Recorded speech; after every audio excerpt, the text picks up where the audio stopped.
High guys, I am so glad to have you back. আশা করি আপনারা প্রত্যেকেই ভালো আছেন। স্পিকিং এবং রাইটিং এর জন্য নিতান্তই অপরিহার্য কিছু এক্সপ্রেশনস নিয়ে ধারাবাহিক আলোচনা করছি। এ পর্যায়ে আলোচনা করব নট এভরি অন নিয়ে। আপনার নিজস্ব অপিনিয়ন বা আর্গুমেন্ট প্লেস করার ক্ষেত্রে এই এক্সপ্রেশনটি খুবই কার্যকরী এবং এ কারণে এটি বহুল ব্যবহৃত। বাংলায় প্রত্যেকেই না অথবা সবাই না, এটার ব্যবহার খুবই সিম্পল এবং ইজি।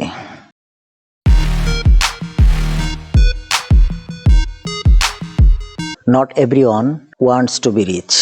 প্রত্যেকেই ধনী হতে চায় না। Not everyone would appreciate your contribution to society. সমাজে তোমার অবদানকে সবাই প্রশংসা করবে এমন নয়। Not everyone however can be a happy person in this world. যাই হোক, এই পৃথিবীতে প্রত্যেকেই একজন সুখী মানুষ হতে পারে না। Of course, not everyone who wraps himself in the flag is a true patriot.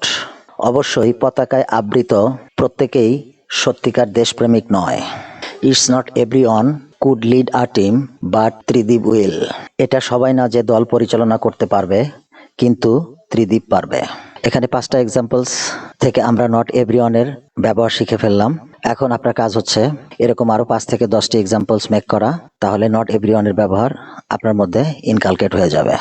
এবার আমরা আলোচনা করব নট এভরি এর পরে ওয়ান এর পরিবর্তে নাউন বা বিশেষ্য নিয়ে, অর্থাৎ বস্তু, ব্যক্তি, স্থান etcetera. Not every lecturer wants to do research. প্রত্যেক প্রভাষকই গবেষণা করতে চায় না। এই এক্সাম্পলে নট এভরি এর পরে ওয়ান এর পরিবর্তে লেকচারার ব্যবহার করা হয়েছে এবং নট এভরি লেকচারার সাবজেক্ট হিসেবে কাজ করছে। Not every applicant had the right qualification. প্রত্যেক আবেদনকারীর সঠিক যোগ্যতা ছিল না। এই এক্সাম্পলে নট এভরি এর পরে অ্যাপ্লিক্যান্ট ব্যবহৃত হয়েছে। Gently display the statistics and point out that not every couple marriage নাওএডেজ।